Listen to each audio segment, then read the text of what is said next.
Gálatas, capítulo 4. Portanto, pensem da seguinte forma: enquanto não atingir a idade adequada, o herdeiro não está numa posição muito melhor que a de um escravo, apesar de ser dono de todos os bens. Deve obedecer a seus tutores e administradores até a idade determinada por seu pai. O mesmo acontecia conosco. Éramos como crianças, éramos escravos dos princípios básicos deste mundo. Mas quando chegou o tempo certo, Deus enviou seu Filho, nascido de uma mulher e sob a lei. Assim o fez para resgatar a nós, que estávamos sob a lei, a fim de nos adotar como seus filhos. E porque nós somos seus filhos, Deus enviou ao nosso coração o Espírito de seu Filho, e por meio dele clamamos: Abba, Pai. Agora, você já não é escravo, mas filho de Deus, e uma vez que é filho, Deus o tornou herdeiro dele. Antes de conhecerem a Deus, vocês eram escravos de supostos deuses, que na verdade nem existem. Agora que conhecem a Deus, ou melhor, agora que Deus os conhece, por que desejam voltar atrás e tornar-se novamente escravos dos frágeis e inúteis princípios básicos deste mundo? Vocês insistem em guardar certos dias, meses, estações ou anos. Temo por vocês. Talvez meu árduo trabalho em seu favor tenha sido inútil. Irmãos, peço-lhes que sejam como eu, pois eu também sou como vocês, e vocês não me trataram mal, e certamente se lembram de que eu estava doente quando lhes anunciei as boas novas pela primeira vez. Embora minha saúde precária fosse uma tentação para me rejeitarem, vocês não me desprezaram nem me mandaram embora. Ao contrário, acolheram-me e cuidaram de mim, como se eu fosse um anjo de Deus, ou mesmo o próprio Cristo Jesus. Que aconteceu com a alegria que vocês demonstraram naquela ocasião? Estou certo de que, se fosse possível, teriam arrancado os próprios olhos e os teriam dado a mim. Acaso me tornei inimigo de vocês, porque lhes digo a verdade? Esses falsos mestres estão extremamente ansiosos para agradá-los, mas suas intenções não são boas. Querem afastá-los de mim para que dependam deles. Se alguém deseja agradá-los, muito bem, mas que o faça sempre, e não só quando estou com vocês. Ó meus filhos queridos, sinto como se estivesse passando outra vez pelas dores de parto por sua causa, e elas continuarão até que Cristo seja plenamente desenvolvido em vocês. Gostaria de poder estar aí, com vocês, para lhes falar em outro tom, mas distante como estou, não sei o que mais fazer para ajudá-los. Digam-me, vocês que desejam viver debaixo da lei, acaso sabem o que a lei diz de fato? De acordo com as Escrituras, Abraão teve 2 filhos, um nascido de uma escrava e outro de sua esposa que era livre. O filho da escrava nasceu segundo a vontade humana, o filho da mulher livre nasceu segundo a promessa. Essas 2 mulheres ilustram duas alianças. A primeira, Hagar, representa o Monte Sinai, onde o povo recebeu a lei que o escravizou. E Hagar, que é o Monte Sinai, na Arábia, representa Jerusalém de agora, pois ela e seus filhos vivem sob a escravidão da lei. A segunda, Sara, representa Jerusalém celestial. Ela é a mulher livre e é nossa mãe, como dizem as Escrituras. Alegrem-se, mulher sem filhos, você que nunca deu à luz. Grite de alegria, você que nunca esteve em trabalho de parto, pois a abandonada agora tem mais filhos que a mulher que vive com o marido. E vocês, irmãos, são filhos da promessa, como Isaque. Ismael, o filho nascido da vontade humana, perseguiu Isaque, o filho nascido do poder do Espírito. E o mesmo ocorre agora. Mas o que dizem as Escrituras sobre isso? Livre-se da escrava e do filho dela, pois o filho da escrava não será herdeiro junto com o filho da mulher livre. Portanto, irmãos, não somos filhos da escrava, somos filhos da mulher livre. Gálatas capítulo 5.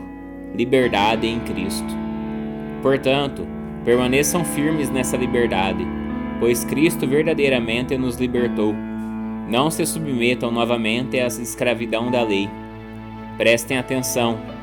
Eu, Paulo, lhes digo: se vocês se deixarem ser circuncidados, Cristo de nada lhes servirá. Volto a dizer: todo aquele que se deixa ser circuncidado deve obedecer a toda a lei.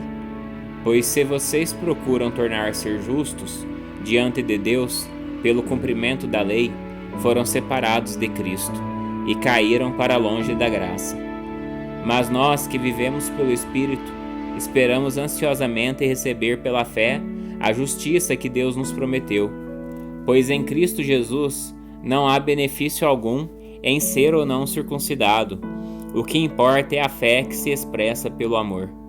Vocês estavam indo bem na corrida. Quem os impediu de seguir a verdade? Certamente não foi Deus quem os levou a pensar assim, pois Ele os chamou para serem livres.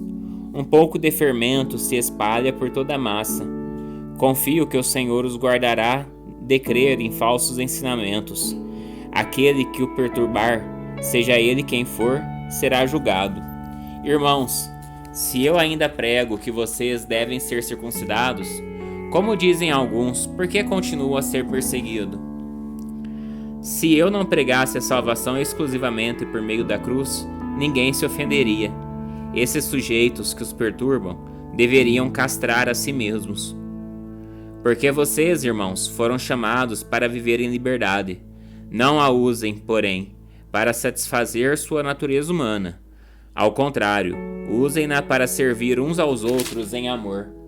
Pois toda a lei pode ser resumida nesse único mandamento: ame o seu próximo como a si mesmo. Mas se vocês estão sempre mordendo e devorando uns aos outros, tenham cuidado, pois correm o risco de se destruírem. Por isso digo, deixem que o Espírito guie sua vida. Assim não satisfarão os anseios de sua natureza humana. A natureza humana deseja fazer exatamente o oposto do que o Espírito quer. E o Espírito nos impele na direção contrária àquela desejada pela natureza humana. Essas duas forças se confrontam o tempo todo, de modo que vocês não têm liberdade de pôr em prática o que intentam fazer. Quando, porém, são guiados pelo Espírito, não estão debaixo da lei. Quando seguem os desejos da natureza humana, os resultados são extremamente claros: imoralidade sexual, impureza, sensualidade, idolatria, feitiçaria, hostilidade, discórdias, ciúmes, acessos de raiva, ambições egoístas, dissensões, divisões, inveja, bebedeiras, festanças desregradas e outros pecados semelhantes. Repito o que disse antes: quem pratica essas coisas não herdará o reino de Deus. Mas o Espírito produz esse fruto: amor, alegria, paz, paciência, amabilidade, bondade, fidelidade, mansidão e domínio próprio. Não há lei contra essas coisas. Aqueles que pertencem a Cristo Jesus crucificaram as paixões e os desejos de sua natureza humana. Uma vez que vivemos pelo Espírito, sigamos a direção do Espírito em todas as áreas de nossa vida. Não nos tornemos orgulhosos, provocando e invejando uns aos outros. Gálatas capítulo 6. Colhemos aquilo que semeamos. Irmãos, se alguém for vencido por algum pecado, vocês que são guiados pelo Espírito devem, com mansidão, ajudá-lo a voltar ao caminho certo. E cada um cuide para não ser tentado. Ajudem a levar os fardos uns dos outros e obedeçam, desse modo, à lei de Cristo. Se vocês se consideram importantes demais para ajudar os outros, estão apenas enganando a si mesmos. Cada um preste muita atenção em seu trabalho, pois então terá a satisfação de havê-lo bem feito e não precisará se comparar com os outros, porque cada um de nós é responsável pela própria conduta. Aqueles que recebem o ensino da palavra devem repartir com os mestres todas as coisas boas. Não se deixem enganar. Ninguém pode zombar de Deus. A pessoa sempre colherá aquilo que semear. Quem vive apenas para satisfazer sua natureza humana, colherá dessa natureza ruína e morte. Mas quem vive para agradar o Espírito, colherá do Espírito a vida eterna. Portanto, não nos cansemos de fazer o bem. No momento certo, teremos uma colheita de bênçãos, se não desistirmos. Por isso, sempre que tivermos oportunidade, façamos o bem a todos, especialmente aos da família da fé. Vejam com que letras grandes lhes escrevo, de próprio punho, estas palavras finais. Aqueles que procuram obrigá-los a se circuncidarem, desejam causar boa impressão para os outros, a fim de não serem perseguidos por ensinar que somente a cruz de Cristo pode salvar. E nem mesmo aqueles que defendem a circuncisão cumprem toda a lei. Querem que vocês sejam circuncidados, só para que eles se gloriem disso. Quanto a mim, que eu jamais me glorie em qualquer coisa, a não ser na cruz de nosso Senhor Jesus Cristo. Por causa dessa cruz, meu interesse neste mundo foi crucificado, e o interesse do mundo em mim também morreu. Não importa se fomos circuncidados ou não, o que importa é que fomos transformados em nova criação. Que a paz e a misericórdia de Deus estejam sobre todos os que vivem, de acordo com esse princípio e sobre o Israel de Deus. De agora em diante, que ninguém me perturbe com essas coisas, pois levo em meu corpo cicatrizes que mostram que pertenço a Jesus. Irmãos, que a graça de nosso Senhor Jesus Cristo esteja com o espírito de vocês. Amém.